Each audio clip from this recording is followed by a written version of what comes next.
Good morning. Session 13.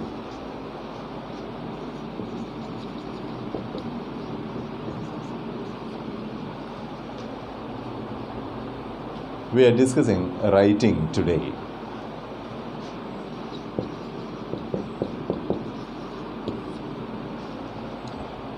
Writing as a language skill.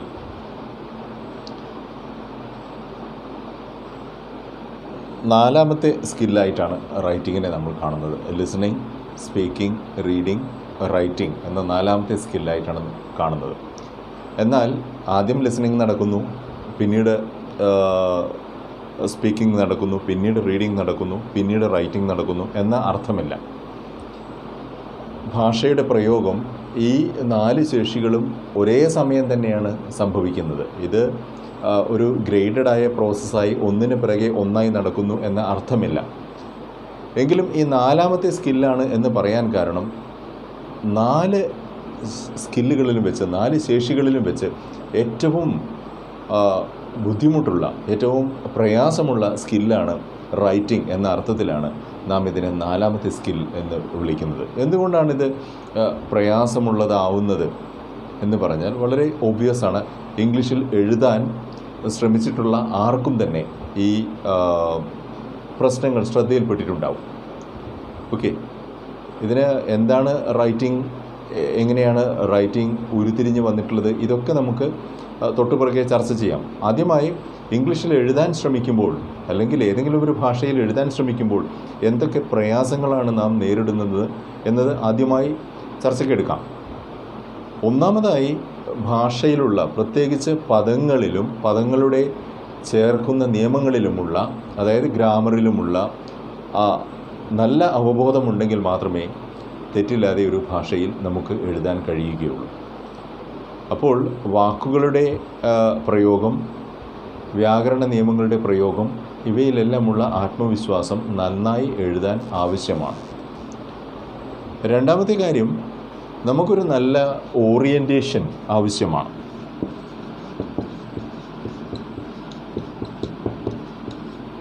ആശയങ്ങൾ അവതരിപ്പിക്കുന്നതിലുള്ള ഒരു പൊരുത്തം, അവയിലുള്ള ഒരു ഘടന, ഇതൊക്കെ നിലനിർത്തുന്നതിനെയാണ് നമ്മൾ ഓറിയൻറ്റേഷൻ എന്ന് വിളിക്കുന്നത്. ഒരു നല്ല ഓറിയൻറ്റേഷൻ, നല്ല ഒരു അവബോധം, നല്ല ഒരു ഘടനയെക്കുറിച്ചുള്ള നല്ല ഒരു ബോധം ഉള്ള ഒരു സമയത്ത് മാത്രമാണ് നമുക്കൊരു നല്ല രചന നടത്തുവാൻ കഴിയുന്നത്, എഴുതുവാൻ കഴിയുന്നത് എന്നുള്ളതാണ്. ഓക്കെ, മൂന്നാമത്തെ ഒരു പ്രയാസം വരുന്നത് റൈറ്റിംഗ് എന്ന പ്രക്രിയ, എഴുത്ത് എന്ന പ്രക്രിയ നടക്കുന്ന സമയത്ത് നമ്മുടെ ഓഡിയൻസ്, നമ്മുടെ പ്രേക്ഷകർ അല്ലെങ്കിൽ നമ്മുടെ ഓഡിയൻസ് എന്ന് പറയുന്ന വിഭാഗം നമുക്ക് മുന്നിലില്ല. അപ്പോൾ നമുക്കും നമ്മുടെ ഓഡിയൻസിനുമിടയിൽ ഭാഷ എന്ന മാധ്യമമുണ്ട്. സംസാരിക്കുമ്പോൾ ഈ വിഷയം വരുന്നില്ല. സംസാരിക്കുമ്പോൾ നമ്മുടെ ശ്രോതാവ് നമ്മുടെ നേരെ മുന്നിൽ തന്നെയുണ്ട്, നമ്മുടെ ഓഡിയൻസ് നമ്മുടെ നേരെ മുന്നിലുണ്ട്, അല്ലെങ്കിൽ നമ്മുടെ പരിധിയിലുണ്ട്. അവർ നമ്മളെ നേരിട്ട് കാണുന്നു. നാം മുമ്പ് പറഞ്ഞതുപോലെ എക്സ്ട്രാ ലിംഗ്വിസ്റ്റിക് ഫീച്ചേഴ്സ് ആയിട്ടുള്ള ഐ കോണ്ടാക്റ്റും ബോഡി ലാംഗ്വേജും ഈ വക കാര്യങ്ങളെല്ലാം തന്നെ നമ്മുടെ സംസാര ഭാഷയെ സ്വാധീനിക്കുന്നുണ്ട്. അതുകൊണ്ട് നാം ഉദ്ദേശിക്കുന്ന അർത്ഥം നമ്മുടെ ഭാഷയിലൂടെ മാത്രമല്ല, നമ്മുടെ സാന്നിധ്യത്തിലൂടെയും കുറേയധികം പകർന്നു കൊടുക്കാൻ നമുക്ക് സംസാരിക്കുന്ന ഘട്ടത്തിൽ, സ്പീക്കിങ്ങിൽ നമുക്ക് കഴിയുന്നുണ്ട്. റൈറ്റിങ്ങിൽ സ്വാഭാവികമായും ഈ ഒരു സാധ്യത നമുക്കില്ല. നാം എഴുതുന്ന സമയത്ത് നാം നമ്മുടെ മാധ്യമമായ ഭാഷയിലേക്ക് നമ്മുടെ ആശയത്തെ പകർത്തി വയ്ക്കുന്നു. ഓക്കെ, ഈ എഴുതപ്പെട്ട സാധനം ഏതൊക്കെ വായനക്കാരിലേക്ക്, ഏതൊക്കെ തലങ്ങളിലാണ് കടന്നു ചെല്ലുക എന്നുള്ളത് നമുക്കറിയുന്നില്ല. അപ്പോൾ അതുകൊണ്ട് നാം ഒരു കോംപ്രമൈസ്, ഒരു ഒത്തുതീർപ്പ്, ഒരു എഗ്രിമെൻറ്റ് എന്നുള്ളത് എഴുത്തിൽ നമ്മൾ നിരന്തരം നിലനിർത്താൻ ബുദ്ധിമുട്ടേണ്ടി വരുന്നുണ്ട്. ഇതാണ് എഴുത്തിലെ ഏറ്റവും പ്രധാനപ്പെട്ട ഒരു പ്രയാസം എന്ന് പറയുന്നത്. Okay, one of the most difficult issues concerning writing. Okay, you are addressing an invisible audience, an audience that is not actually present at the moment of writing. ഈ ഒരു വിഷയം അവിടെയുണ്ട്. ഓക്കെ, ഇത് കൂടാതെ ഈ 3 വിഷയങ്ങൾ കൂടാതെ നാം എഴുതുന്ന ഭാഷയുടെ സവിശേഷമായ നിയന്ത്രണങ്ങളും സവിശേഷമായ സംസ്കാരവുമെല്ലാം നാം എഴുതുന്നതിനെ സ്വാധീനിക്കുന്നുണ്ട്. ഇംഗ്ലീഷിൽ ഒരു വിഷയം എഴുതുന്നത് പോലെയല്ല മലയാളത്തിൽ അതേ വിഷയം തന്നെ അവതരിപ്പിക്കുന്നത്. ഇംഗ്ലീഷിലെ ശൈലികളല്ല നമ്മൾ മലയാളത്തിൽ ഉപയോഗിക്കുന്നത് എന്നല്ല നമ്മൾ ഉദ്ദേശിക്കുന്നത്. ഇംഗ്ലീഷിൽ എഴുതുന്ന നിമിഷം തന്നെ, ഇംഗ്ലീഷിൽ എഴുതാൻ നമ്മൾ തീരുമാനിക്കുകയും ഇംഗ്ലീഷിൽ എഴുതാൻ തുടങ്ങുകയും ചെയ്യുന്ന സമയത്ത് തന്നെ ഇംഗ്ലീഷിൻ്റെ സംസ്കാരവും ഇംഗ്ലീഷിൻ്റെ അവബോധവും നമ്മുടെ എഴുത്തിലേക്ക് വരികയാണ്. സ്വാഭാവികമായും ഒരു മലയാളം വായനക്കാരനെയല്ല, ഇംഗ്ലീഷ് അറിയാവുന്ന ഒരു വായനക്കാരനെയാണ്, ഇംഗ്ലീഷ് അറിയാവുന്ന ഒരു മലയാളം വായനക്കാരനെയോ അല്ലെങ്കിൽ ഒരു ഇംഗ്ലീഷ് വായനക്കാരനെയോ തന്നെ മനസ്സിൽ കണ്ടാണ് നാം ഇംഗ്ലീഷിൽ എഴുതുന്നത്. അതുകൊണ്ടാണ് ഭരണഭാഷ മലയാളത്തിൽ എന്നൊക്കെ പറയുന്ന തരത്തിലുള്ള ക്യാമ്പയിനുകൾ വളരെ പ്രാധാന്യം ആർജിച്ച് വരുന്നത്. നമ്മുടെ കോടതി ഭാഷ, നിയമത്തിൻ്റെ വ്യവഹാര ഭാഷ മലയാളമാകണം എന്നൊക്കെ പറയുന്നത് ഇതുകൊണ്ടാണ്. ഓക്കെ, ഒരു ഭാഷയിൽ നിന്നും മറ്റൊരു ഭാഷയിലേക്ക് നമ്മൾ സ്വിച്ച് ഓവർ ചെയ്യുമ്പോൾ, മാറുമ്പോൾ, ഒരു സംസ്കാരത്തിൽ നിന്നും മറ്റൊരു സംസ്കാരത്തിലേക്കാണ് നാം മാറുന്നത്. അതുകൊണ്ട് തനതായ പ്രാദേശികമായ ലോക്കലായ റീജിയണലായ ഒരു സംസ്കാരത്തെ പ്രതിനിധീകരിക്കുന്ന ഒരു ഭാഷ, ഓക്കെ, ആ ഭാഷ ആ പ്രാദേശികമായ ജീവിതത്തെ ഉൾക്കൊള്ളുന്നുണ്ട്. അപ്പോൾ അതേ ഭാഷയിലേക്ക്, ആ ഭാഷയുടെ പശ്ചാത്തലത്തിലേക്ക്, പരിസരത്തിലേക്ക് നമ്മളൊരു വിദേശ ഭാഷയെ കൊണ്ടുവരുന്ന സമയത്ത് ഈ ഭാഷയുടെ മുകളിൽ, നമ്മുടെ പ്രാദേശികമായ ഭാഷയുടെ മുകളിൽ ഒരു തരത്തിലുള്ള സൂപ്പർ ഇമ്പോസിങ്, നമ്മൾ ഫോട്ടോയിലൊക്കെ ചെയ്യുന്നത് പോലെ ഒരു സൂപ്പർ ഇമ്പോസിങ് നടത്തുകയാണ്. അവിടെ ഇംഗ്ലീഷ് മലയാളത്തിൻ്റെ മുകളിൽ സൂപ്പർ ഇമ്പോസ് ചെയ്യുന്നു എന്നുള്ളതല്ല, ഇംഗ്ലീഷ് പ്രതിനിധീകരിക്കുന്ന സംസ്കാരം, ഇംഗ്ലീഷ് പ്രതിനിധീകരിക്കുന്ന ജീവിതശൈലി, ഓക്കെ, അവബോധം, ഇതെല്ലാം മലയാളത്തിൻ്റെ സംസ്കാരത്തിനും മലയാളത്തിൻ്റെ ജീവിതശൈലിയുടെയും മുകളിൽ നമ്മൾ പ്രക്ഷേപിക്കുകയാണ്, സൂപ്പർ ഇമ്പോസ് ചെയ്യുകയാണ്. അപ്പോൾ ഇത് ഭാഷയെ സംബന്ധിച്ച് എഴുതുന്ന സമയത്ത് വലിയ പ്രതിസന്ധികൾ സൃഷ്ടിക്കുന്നുണ്ട്. ഇത്തരത്തിലുള്ള വിഷയങ്ങളെല്ലാം ഉള്ളത് കൊണ്ടാണ് എഴുത്ത് എന്നുള്ളത് 4ാമത്തെ, അതായത് അവസാനത്തെ സ്കില്ലാണ്, ഏറ്റവും പ്രയാസമേറിയ സ്കില്ലാണ്. മറ്റ് സ്കില്ലുകളിൽ, മറ്റ് ശേഷികളിൽ ആവശ്യമായ അവഗാഹവും പരിചയവും നേടിയതിന് ശേഷം മാത്രം നമുക്ക് പെർഫെക്ഷനിൽ, പൂർണ്ണതയിൽ എത്തിക്കാൻ പറ്റുന്ന ഒരു സ്കില്ലാണ് എന്ന് പറയാൻ കാരണം. ഓക്കെ, അപ്പോൾ നമുക്ക് ഇംഗ്ലീഷിൽ എഴുതാൻ ശ്രമിക്കുന്ന എല്ലാവർക്കും ഈ പ്രയാസങ്ങൾ അനുഭവപ്പെട്ടിട്ടുണ്ടാവാം. വാക്കുകളെക്കുറിച്ചുള്ള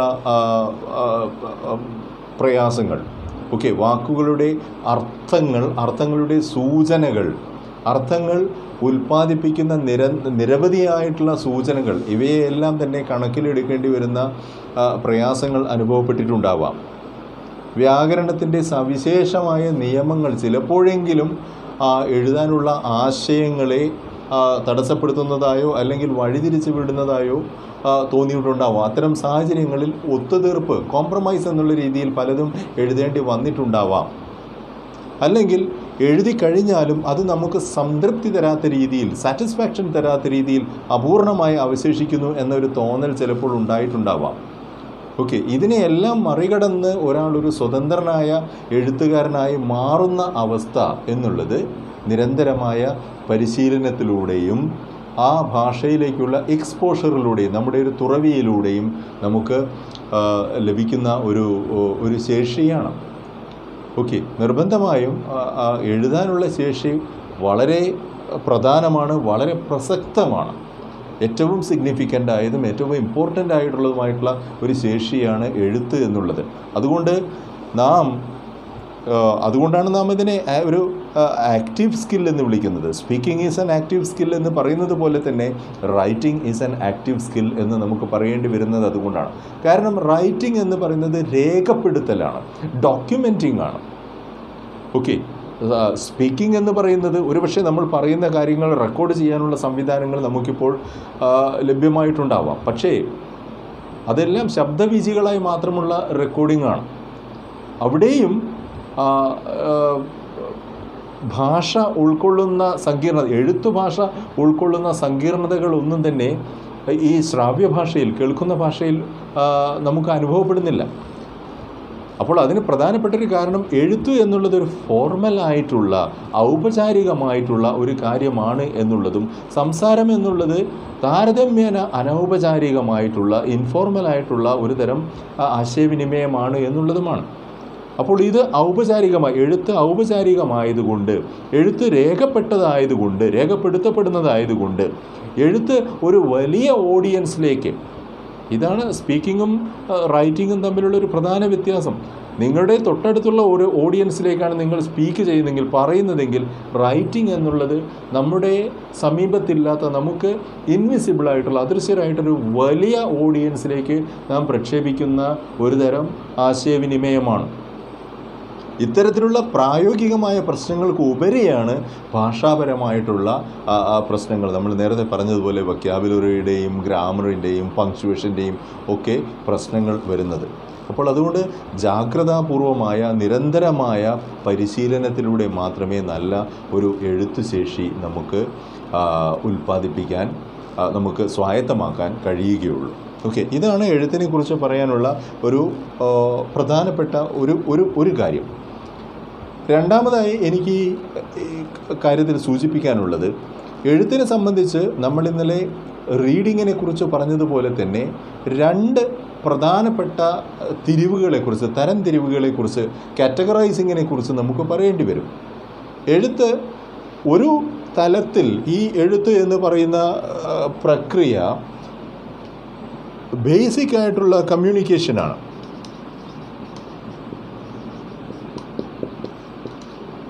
ഓക്കെ, അത് റീഡിങ്ങിൻ്റെ കാര്യത്തിൽ എന്നതുപോലെ തന്നെ കമ്മ്യൂണിക്കേഷൻ ഓഫ് ഇൻഫർമേഷനാണ്. ഓക്കെ, ഒരു അറിവിനെ നാം രേഖപ്പെടുത്തി വയ്ക്കുന്നു, പൊതുവായ ആവശ്യത്തിന് വേണ്ടി, ഒരു വലിയ വായനാ സമൂഹത്തിന് വേണ്ടി നാം രേഖപ്പെടുത്തി വയ്ക്കുന്നു എന്നുള്ളത് മാത്രമാണ് എഴുത്തിൻ്റെ പ്രാഥമികമായ, ആസ് എ ലാംഗ്വേജ് സ്കിൽ, അതാണ് ഞാൻ പറയുന്നത്, ഒരു ഭാഷാശേഷി എന്നുള്ള രീതിയിൽ എഴുത്തിൻ്റെ പ്രാഥമികമായ ഒരു കർത്തവ്യം കമ്മ്യൂണിക്കേഷൻ നടത്തുക എന്നുള്ളതാണ്. പ്രാഥമികമായ തലത്തിൽ, ബേസിക് ആയിട്ടുള്ള ഒരു തലത്തിൽ എഴുത്ത് കമ്മ്യൂണിക്കേഷനാണ്. എന്നാൽ ഇതല്ല എഴുത്തിൻ്റെ സത്ത എന്ന് പറയുന്നത്, എഴുത്തിൻ്റെ പ്രാധാന്യം, എഴുത്തിൻ്റെ പ്രസക്തി എന്ന് പറയുന്നത് അത് കമ്മ്യൂണിക്കേഷൻ നടത്താൻ സഹായിക്കുന്നു എന്നുള്ളതല്ല. അത് തീർച്ചയായും അതിൻ്റെ ക്രിയേറ്റിവിറ്റിയാണ്, അതിൻ്റെ സർഗാത്മകതയാണ്. ഓക്കെ, അപ്പോൾ എഴുത്ത് എന്ന പദം നമ്മൾ ഉപയോഗിക്കുമ്പോൾ തന്നെ, റൈറ്റിംഗ് അല്ലെങ്കിൽ റൈറ്റർ എന്ന് നമ്മൾ ഉപയോഗിക്കുമ്പോൾ തന്നെ നമ്മുടെ മനസ്സിൽ ആദ്യം വരുന്ന ഒരു സങ്കല്പം എഴുത്തുകാരനെ കുറിച്ചുള്ള ഒരു സങ്കല്പമാണ്. എഴുത്തുകാരനെ കുറിച്ചുള്ള സങ്കല്പം എന്ന് മാത്രമല്ല, അത് വീണ്ടും ലിമിറ്റ് ചെയ്ത് നാം സാഹിത്യം എഴുതുന്ന ആളെക്കുറിച്ചുള്ള സങ്കല്പത്തിലേക്ക് ചുരുക്കുന്നുണ്ട്.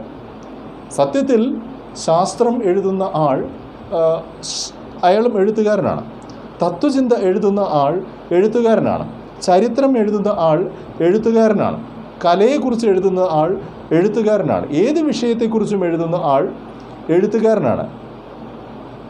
എന്നാൽ നാം പൊതുവെ സങ്കല്പിക്കുന്നത് എഴുത്തുകാരൻ എന്നാൽ ലിറ്ററേച്ചർ, സാഹിത്യം കൈകാര്യം ചെയ്യുന്ന എഴുത്തുകാരൻ എന്ന തലത്തിൽ മാത്രമാണ്.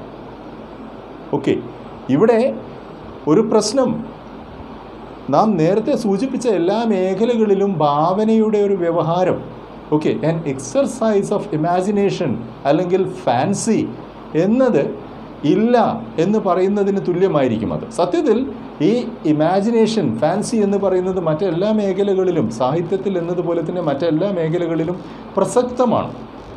ഭാവന ഇല്ലാത്ത ഒരു ചരിത്ര രചയിതാവ് അല്ലെങ്കിൽ ഭാവന ഇല്ലാത്ത ഒരു ശാസ്ത്ര രചയിതാവ് തീർച്ചയായും അയാളുടെ രചയിതാവ് എന്ന രീതിയിൽ അയാളുടെ പരിമിതികൾ മറികടന്നിട്ടുള്ള ഒരാളല്ല.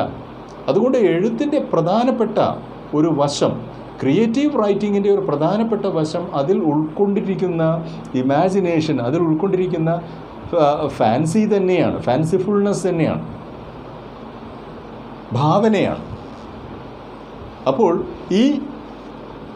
വീണ്ടും ഈ ഒരു ഡിവിഷനിലേക്ക് ഞാൻ മടങ്ങി വരികയാണ്. ഇപ്പോൾ ഞാൻ സംസാരിക്കുന്നത് ക്രിയേറ്റിവിറ്റി എന്ന തലത്തിൽ, എഴുത്തിനെ ക്രിയേറ്റിവിറ്റിയുടെ തലത്തിൽ നോക്കിക്കാണാനുള്ള ഒരു ശ്രമമാണ്.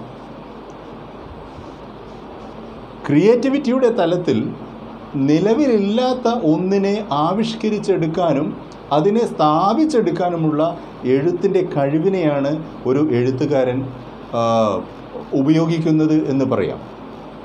ഓക്കെ, ഒരു എഴുത്തുകാരൻ അയാൾ ഏത് തരത്തിലുള്ള ഒരു എഴുത്തുകാരനാണെങ്കിലും ശരി, ആശയങ്ങൾ കൊണ്ട് അയാൾ യഥാർത്ഥമായ ഒരു ലോകത്തെ സൃഷ്ടിക്കുന്നു എന്നതാണ് ഇവിടുത്തെ അത്ഭുതം. എഴുത്തുകാരൻ സൃഷ്ടിക്കുന്ന ലോകങ്ങൾ യഥാർത്ഥമല്ല എന്ന് വായനക്കാരായ നമുക്കറിയാം. പക്ഷേ യാഥാർത്ഥ്യത്തിൻ്റെ ഒരു പ്രതീതി, okay, a feeling of reality, okay, we come to experience reality through writing എന്നുള്ള ഒരു അനുഭവം ഉണ്ടാകുന്നു. ഓക്കെ, ഈ അനുഭവത്തിൻ്റെ സൃഷ്ടിയാണ് അതിൻ്റെ ക്രിയേറ്റിവിറ്റിയുടെ അടിസ്ഥാനം എന്ന് പറയുന്നത്. അല്ലെങ്കിൽ ഒരു എഴുത്തുകാരൻ ക്രിയേറ്റീവായിട്ടാണ് എഴുതുന്നത് എന്ന് പറയുമ്പോൾ അയാൾ ഇത്തരത്തിൽ അമൂർത്തമായ, അബ്സ്ട്രാക്റ്റായ, നിലവിലില്ലാത്ത ഒരു പരിസരത്തിൽ നിന്നും ആ പരിസരത്തെ യാഥാർത്ഥ്യമാക്കി അനുഭവപ്പെടുത്തുന്ന ഒരു പരിസരത്തിലേക്ക് ആവിഷ്കരിക്കുന്നു എന്നുള്ളതാണ്. Okay, through the medium of language, through the use of few words, through the use of certain rules of grammar, he is creating a concrete, real world. Okay, അത് ബുദ്ധിപരമായ ഒരു അനുഭവമാണ്. ഓക്കെ, നമ്മുടെ ഇൻ്റലിജൻസുമായി ബന്ധപ്പെട്ടിട്ടുള്ള ഒരു അനുഭവമാണ്. എന്തു തന്നെയായാലും ഈ അയഥാർത്ഥമായ ഭാവനയിൽ നിന്നും യഥാർത്ഥമായ ഒരു ലോകാനുഭവം സൃഷ്ടിക്കുന്നു എന്നുള്ളതാണ് എഴുത്തിൻ്റെ ഒരു മഹത്വം എന്ന് പറയുന്നത്. മഹാന്മാരായിട്ടുള്ള എഴുത്തുകാർ, അവർ ഏത് മേഖലയിലായിക്കൊള്ളട്ടെ, മഹാന്മാരായ എഴുത്തുകാർ മുഴുവൻ ഈ ഒരു എന്താ പറയേണ്ടത്, നേട്ടം അല്ലെങ്കിൽ അച്ചീവ്മെൻറ്റ് സ്ഥാപിച്ചെടുത്തിട്ടുള്ള ആളുകളാണ്. ഓക്കെ, വീണ്ടും നാം ഈ ഡിവിഷനിലേക്ക് തന്നെ മടങ്ങി വരികയാണ്. നമ്മൾ പ്രാഥമികമായിട്ടുള്ള ഭാഷാശേഷികളുടെ വികസനമാണല്ലോ പറയുന്നത്. അപ്പോൾ കമ്മ്യൂണിക്കേഷന് വേണ്ടിയിട്ടുള്ള ഒരു എഴുത്ത്, ക്രിയേറ്റിവിറ്റിക്ക് വേണ്ടിയിട്ടുള്ള ഒരു എഴുത്ത് എന്ന രണ്ട് രീതിയിൽ നമ്മൾ ചിന്തിക്കുമ്പോൾ സ്വാഭാവികമായും നിങ്ങൾ എന്നോട് ചോദിക്കാൻ ആഗ്രഹിക്കുന്ന ഒരു ചോദ്യം, എന്തുകൊണ്ട് കമ്മ്യൂണിക്കേഷനിൽ നിങ്ങൾക്ക് ക്രിയേറ്റിവിറ്റി ഉണ്ടായിക്കൂടാ എന്നുള്ളതാണ്. ഓക്കെ, ഇവിടെ കമ്മ്യൂണിക്കേഷൻ എന്ന് പറയുന്ന സമയത്ത് ഒരു സാധാരണ കത്ത് എഴുതുന്നത് കമ്മ്യൂണിക്കേഷനാണ്, ഒരു നോട്ടീസ് എഴുതുന്നത് കമ്മ്യൂണിക്കേഷനാണ്, ഒരു ഇമെയിൽ എഴുതുന്നത് കമ്മ്യൂണിക്കേഷനാണ്. അപ്പോൾ ഇത്തരത്തിലുള്ള സ്വാഭാവികമായ കമ്മ്യൂണിക്കേഷൻ സന്ദർഭങ്ങൾ എന്തുകൊണ്ട് ക്രിയേറ്റീവായി മാറിക്കൂടാ, സർഗാത്മകമായി മാറിക്കൂടാ എന്ന് നിങ്ങൾക്ക് ചോദിക്കാം. അതിനുള്ള ഉത്തരം ഇതാണ്. പ്രാഥമികമായ നമ്മുടെ ഭാഷാശേഷികൾ മാത്രം ഉപയോഗിച്ചുകൊണ്ട് നാം എഴുതുന്നത് വെറും കമ്മ്യൂണിക്കേഷൻ ആകുമ്പോൾ, ആ ഭാഷാശേഷികളുടെ മുകളിൽ നമ്മുടെ ഭാവനയെയും നമ്മുടെ സർഗാത്മകതയെയും പ്രവർത്തിപ്പിക്കുമ്പോൾ അത് ക്രിയേറ്റീവായി മാറുകയും ചെയ്യാം. അതുകൊണ്ടാണ് ഒരു നല്ല എഴുത്തുകാരൊക്കെ എഴുതിയിട്ടുള്ള കത്തുകളെല്ലാം അവരുടെ സാഹിത്യകൃതികളെ പോലെയോ അവരുടെ പ്രധാനപ്പെട്ട കൃതികളെ പോലെ തന്നെയോ മഹത്തായ വായനാ വിഭവങ്ങളായി മാറുന്നത്. ഓക്കെ, ദേ become great reading experience. Okay, ഇതാണ് അതിൻ്റെ ഒരു പ്രധാനപ്പെട്ട വശം. ഇനിയും നമുക്ക് ഇതിലേക്ക് നമ്മൾ വിശദമായി പിന്നീട് തിരിച്ചു വരുന്നുണ്ട്. ഒരു കാര്യം കൂടെ പറഞ്ഞുകൊണ്ട് ഈ സെഷൻ നമുക്ക് വൈൻഡപ്പ് ചെയ്യാം എന്ന് കരുതുന്നു. ഇത് ഗുഡ് റൈറ്റിംഗ് പ്രാക്ടീസസ് എന്നുള്ളതിനെക്കുറിച്ചാണ്. നല്ല എഴുത്ത് ശീലങ്ങൾ അല്ലെങ്കിൽ എഴുത്തിൻ്റെ നല്ല മാതൃകകൾ എന്നൊക്കെ വേണമെങ്കിൽ പറയാം.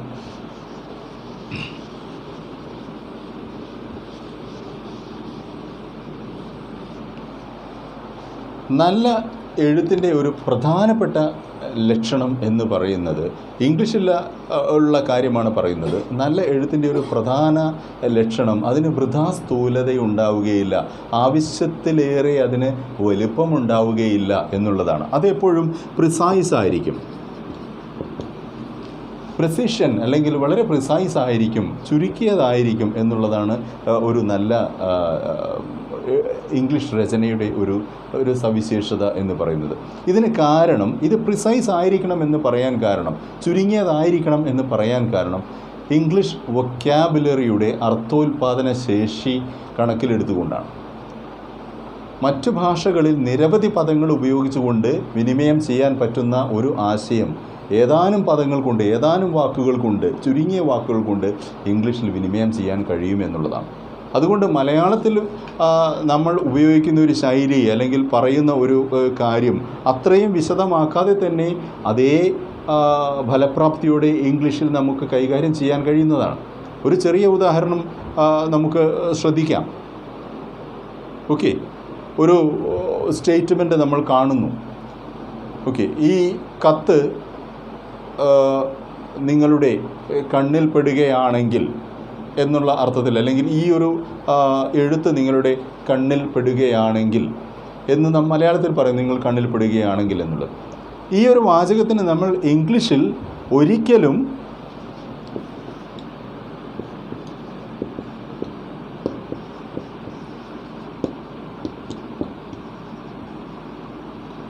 caught in your eyes എന്ന് നാം ഇതിനെ എഴുതേണ്ട ആവശ്യമില്ല. ഈ ഒരു ആശയം പറയാനായി if this letter is caught in your eyes എന്ന് നാം പറയേണ്ട ആവശ്യമില്ല.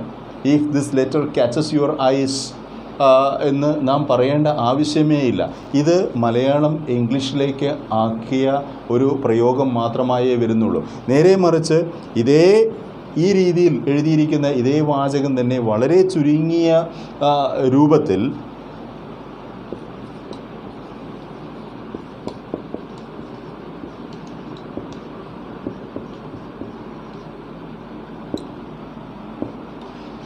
If you find this letter എന്നോ അല്ലെങ്കിൽ if you get this letter എന്നോ ചുരുക്കി പറയാവുന്നതാണ്. ഓക്കെ, ഇതാണ് ഞാൻ പ്രെസിഷൻ എന്നുള്ളത് കൊണ്ട് ലളിതമായി ഉദ്ദേശിച്ച ഒരു കാര്യം. ഓക്കെ, അതായത് മലയാളത്തിൽ പറയുന്ന ഒരു ശൈലി അതേ രീതിയിൽ നാം ഇംഗ്ലീഷിലേക്ക് കൊണ്ടുവരുന്ന സമയത്ത്, ഇംഗ്ലീഷിൽ ആവിഷ്കരിക്കാൻ ശ്രമിച്ചു കഴിഞ്ഞാൽ ഇത്തരത്തിലുള്ള യാന്ത്രികമായതും അതേസമയം അർത്ഥം ഉൽപ്പാദിപ്പിക്കാത്തതുമായ വാചകങ്ങളായിരിക്കും ഉണ്ടാവുക എന്നുള്ളതാണ്. ഇതുപോലെ തന്നെ പ്രയാസമുള്ള മറ്റൊരു കാര്യം, അല്ലെങ്കിൽ ശ്രദ്ധിക്കേണ്ടുന്ന മറ്റൊരു കാര്യം, നാം മലയാളത്തിൽ നിന്ന് ഇംഗ്ലീഷിലേക്ക് വിവർത്തനം ചെയ്ത് എഴുതുമ്പോൾ ഉണ്ടാകുന്ന വ്യത്യാസങ്ങളാണ്. ഓക്കെ, ഇത് പലപ്പോഴും നമ്മുടെ പല നെയിം ബോർഡുകൾ അല്ലെങ്കിൽ നമ്മുടെ സൈൻ ബോർഡുകളൊക്കെ ശ്രദ്ധിച്ചു കഴിഞ്ഞിട്ടുണ്ടെങ്കിൽ മലയാളത്തിൽ നിന്നും ഇംഗ്ലീഷിലേക്ക് തർജ്ജമ ചെയ്യുന്നത് കൊണ്ട് ഉണ്ടാകുന്ന ആശയക്കുഴപ്പങ്ങൾ നമുക്ക് കാണാൻ കഴിയും. അപ്പോൾ ഞാൻ ഇവിടെ പറഞ്ഞിട്ടുള്ളത് പ്രെസിഷൻ്റെ കാര്യമാണ് ഒരു കാര്യം.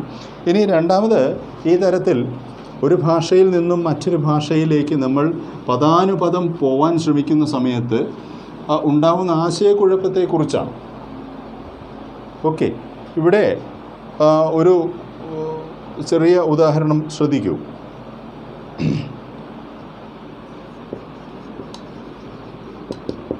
അഡ്വർടൈസ്മെൻറ്റ് ഈസ് പണിഷബിൾ എന്ന് ഒരു പ്രസ്താവന നമ്മൾ കാണുന്നു. ഇവിടെ പറയാൻ ഉദ്ദേശിച്ചത് പരസ്യം പതിക്കുന്നത് ശിക്ഷാർഹമാണ് എന്നാണ് പറയാൻ ഉദ്ദേശിച്ചത്. ഇംഗ്ലീഷിൽ ഈ കാര്യം എഴുതി വന്നപ്പോഴത്തേക്കും അത് പരസ്യം എന്നുള്ളത് തന്നെ, പരസ്യപ്പെടുത്തുക, പരസ്യം എന്നുള്ളത് തന്നെ ശിക്ഷാർഹമാണ് എന്ന അർത്ഥത്തിലേക്ക് അത് മാറിപ്പോകുന്നു. അല്ലെങ്കിൽ ഇംഗ്ലീഷ് ആ ഒരു അർത്ഥം മാത്രമേ ഈ ഒരു സ്റ്റേറ്റ്മെൻറ്റിന് കൊടുക്കുന്നുള്ളൂ. സത്യത്തിൽ ഇവിടെ ഇത്തരത്തിലുള്ള ഒരു പ്രയോഗം അർത്ഥശൂന്യവും ആശയക്കുഴപ്പവും ഉണ്ടാക്കുന്നതുമായി മാറുകയാണ്. അതിന് കാരണം ഇതിൻ്റെ പശ്ചാത്തലം മലയാളമാണ് എന്നുള്ളതാണ്. ഇതിനെ നമുക്ക് ഇംഗ്ലീഷിലേക്ക് മാറ്റേണ്ടി വരുന്ന സമയത്ത് ഇംഗ്ലീഷിൻ്റെ പരിസരത്തിലേക്ക് തന്നെ ഇതിനെ വിവർത്തനം ചെയ്യേണ്ടി വരും. ഓക്കെ, വളരെ ലളിതമായി നാം അതിനെ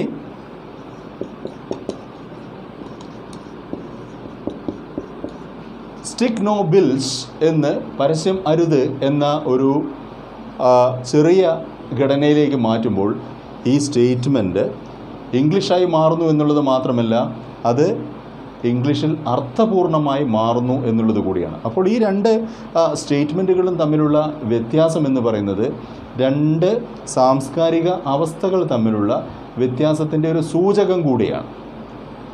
പ്രത്യേകം ശ്രദ്ധിക്കുക, മലയാളത്തിൽ നാം ചിന്തിച്ച പരസ്യം പതിക്കുന്നത് ശിക്ഷാർഹമാണ് അല്ലെങ്കിൽ പരസ്യം പതിക്കുന്നത് തെറ്റാണ് എന്ന ആശയം ആ രീതിയിൽ അവതരിപ്പിച്ചത് തെറ്റാണ് എന്ന് നാം പറയുന്നില്ല. അതിനെ ഈ ഒന്നാമത്തെ വാചകത്തിൻ്റെ രൂപത്തിലേക്ക് വിവർത്തനം ചെയ്ത് എഴുതിയതും തെറ്റാണ് എന്ന് നാം പറയുന്നില്ല. ഇവിടെയുള്ള ഒരേ ഒരു പ്രശ്നം, നാം ഉദ്ദേശിച്ച അർത്ഥം ഇംഗ്ലീഷിൻ്റെ പരിസരത്തിൽ നിന്നുകൊണ്ട് ഈ വാചകം വായിക്കുന്ന ഒരാൾക്ക് ലഭിക്കുന്നില്ല എന്നുള്ളതാണ്. അയാൾക്ക് ലഭിക്കുന്ന കേവലമായ അർത്ഥം പരസ്യം തന്നെ, ഏതൊരു പരസ്യമായാലും പരസ്യം തന്നെ ശിക്ഷാർഹമാണ് എന്നാണ്. നേരെ മറിച്ച് അതിന് കൃത്യമായ സ്റ്റിക്ക് നോ ബിൽസ് എന്ന ഒരു കൃത്യമായി ആംഗ്ലിസൈസ്ഡ് ആയതുമായ ഒരു വിവർത്തനമല്ല, ഒരു രേഖപ്പെടുത്തൽ ലഭ്യമാണ് എന്നതാണ്. അപ്പോൾ ഒന്നാമത്തെ കാര്യം ഞാൻ ഈ പറഞ്ഞതുപോലെ പ്രിസിഷൻ എന്നുള്ളതാണ്. ആ പ്രിസിഷൻ്റെ ഭാഗമായി വരുന്നതാണ് ഈ വിഷയങ്ങളെല്ലാം. രണ്ടാമത്തെ കാര്യം അതിൻ്റെ ക്രിയേറ്റിവിറ്റിയാണ്.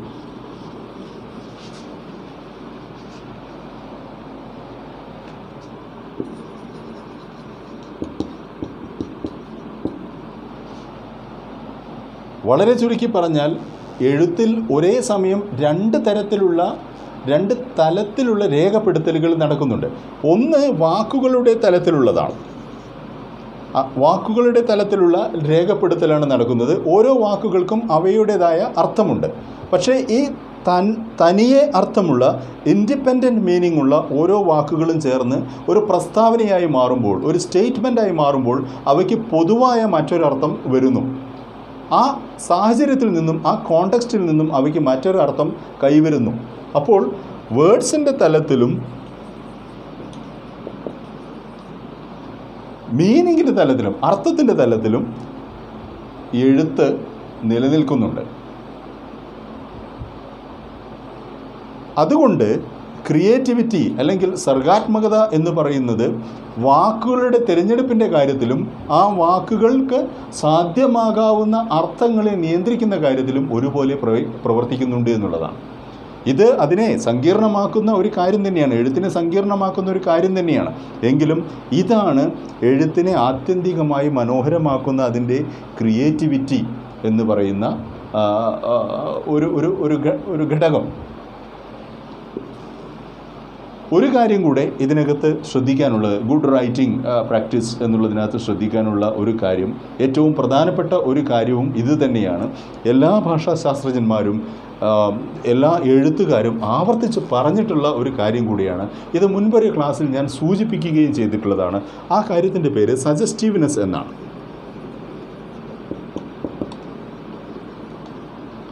ഇംഗ്ലീഷിൽ നിങ്ങൾ എഴുതുന്ന ഓരോ കാര്യത്തിനും ആ എഴുതിയ സ്റ്റേറ്റ്മെൻറ്റ്, ആ എഴുതിയ പ്രസ്താവനയ്ക്ക് മുകളിലായി കൂടുതൽ കാര്യങ്ങളെ, കൂടുതൽ അർത്ഥങ്ങളെ സൂചിപ്പിക്കാനുള്ള മികച്ച ശേഷി ഉണ്ടായിരിക്കണം.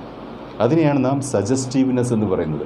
മല്ലാർമേ എന്ന് പറയുന്ന ഒരു പേരായ ഒരു ഫ്രഞ്ച് ക്രിട്ടിക്ക് വളരെ ഭംഗിയായി അതിനെ പറഞ്ഞിരിക്കുന്നു, അതിനെ സൂചിപ്പിക്കുന്നു. അവർ പറയുന്നത് to suggest is to create, to name is to destroy എന്നുള്ളതാണ്. നാം ഒരു പഴയ കഥ എപ്പോഴും പറയാറുണ്ട്.